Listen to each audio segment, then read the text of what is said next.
कहानी का शीर्षक है कम से कम तुम्हारा पति तुम्हें भूखा तो नहीं मार रहा।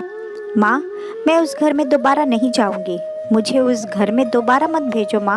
आप तो कम से कम मुझे समझने की कोशिश करो। दम घुटता है मेरा वहाँ। कोई नहीं समझता मुझे। अपने स्वाभिमान की रोज रोज धज्जियाँ उड़ते देखकर भी कैसे रह लूँ उस घर में। अरे क्या परेशानी है तुझे? किस चीज़ की कमी रखता है तेरा पति? भूखा तो नहीं मार रहा ना तुझे? क्या भूखी सब कुछ होती है माँ? मेरा मान सम्मान और स्वाभिमान क्या कोई मायने नहीं रखता? ऐसी रोटी किस काम की जिसमें सम्मान ना हो? 2 अक्षर क्या पढ़ लिए हमको सिखा रही हो? क्या कमी है तेरे ससुराल में? रोटी रोटी होती है, जब भूख लगती है तभी खाई जाती है। इसका मान सम्मान से कोई लेना देना नहीं। चुपचाप अपने ससुराल जाओ। तेरे कारण मेरी दोनों छोटी बेटियों की शादी नहीं हो पाएगी। लोग कहेंगे कि बड़ी बहन तो खुद पीहर आकर बैठी हुई है, पता नहीं छोटी कैसी होगी। अपने पिता के मुंह से यह सब सुनकर मधु चुप रह गई और उसकी माँ कुछ न कह पाई। पिछली बार भी यही हुआ था और अब की बार भी वही। मधु के पिता के सामने किसी की न चलती। जो खुद भी ऐसे इंसान रहे हो वो दूसरों की भावनाओं को क्या समझेंगे। वही रमन और उसकी माँ कुटिल मुस्कान के साथ मधु की तरफ देख रहे थे। थक हार कर मधु को चुपचाप अपने मान सम्मान को छोड़कर पति रमन और सास के साथ वापस ससुराल जाना पड़ा। रमन और मधु की 1 साल पहले ही शादी हुई है। रमन के परिवार में उसकी माँ और एक छोटा भाई है जो अभी कॉलेज में पढ़ाई कर रहा है।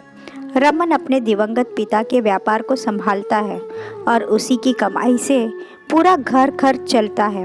और रमन की माताजी वह तो परफेक्ट भारतीय सास है जो बहू में कमी निकाल ही लेती है।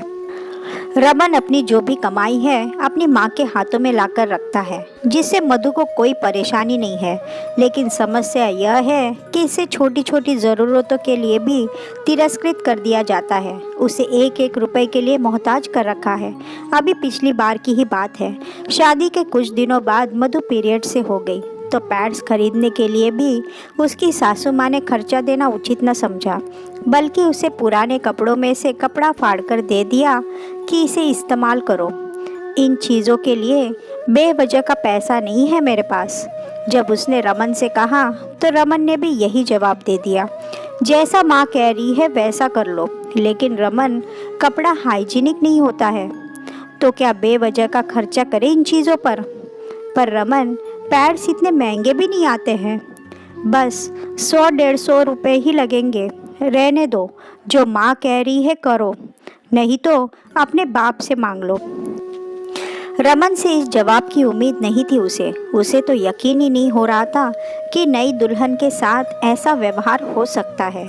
तब भी उसने अपनी माँ से इस बारे में बात की थी और कहा था कि वह ऐसे ससुराल में नहीं रह सकती। तब भी उसके पिता ने उसे चुपचाप ससुराल में रहने को कहा था। इस बार भी यही हुआ था। मधु की प्रेगनेंसी कंफर्म हो गई थी। उसे बहुत परेशानी होती, पर उसकी सास उसे दवाइयाँ तक नहीं दिलाती। कहती कि यह सब तो बेवजह के चोचले हैं। हमने भी बच्चे पैदा किए हैं, लेकिन किसी हॉस्पिटल के चक्कर नहीं लगाए। इन सब पर बेवजह का खर्चा क्या करना। इस कारण से मधु परेशान होकर अपने पीहर आ गई थी। पर इस बार भी इसके पिता का जवाब था कि कम से कम तुझे भूखा तो नहीं मार रहा, और उसके स्वाभिमान की धज्जियाँ उड़ाकर उसे वापस वही भेज दिया। अब तो उसकी सास उसे और ज़्यादा परेशान करने लगी थी। सही भी है, जब माता पिता साथ नहीं देते तो ससुराल वालों को भी मौका मिल जाता है बोलने का। जैसे तैसे उसने अपनी प्रेगनेंसी के टाइम को निकाला, लेकिन ठीक से ध्यान न रखने के कारण उसने एक मरी हुई बेटी को जन्म दिया। इस सब के बाद तो मधु पूरी तरह से टूट चुकी थी, पर इसके बावजूद भी उसके पिता और रमन के परिवार वालों के स्वभाव में कोई फर्क नहीं आया। मधु को समझ ही नहीं आ रहा था कि उसे क्या करना है। इतनी हिम्मत भी नहीं थी उसमें कि अलग हो जाए। वह बीमार रहने लगी थी और आखिरकार एक दिन उसने आत्महत्या कर ली। कोर्ट कचहरी के चक्कर लगाना उसके पिता ने ठीक न समझा, क्योंकि उन्हें अपनी 2 छोटी बेटियों की जिम्मेदारी भी पूरी करनी थी और उन्होंने उसके ससुराल वालों के पक्ष में ही जवाब दिया कि मधु अक्सर बीमार रहा करती थी। इस कारण से उसने आत्महत्या कर ली। मधु ने अपनी जान से हाथ धोया, लेकिन किसी को कोई फर्क नहीं पड़ा। कुछ दिनों बाद रमन की दूसरी शादी हो गई। कहानी को चाहती तो सुखद मोड़ दे सकती थी, लेकिन सच्चाई यही थी और सच्चाई मैं बदलना नहीं चाहती।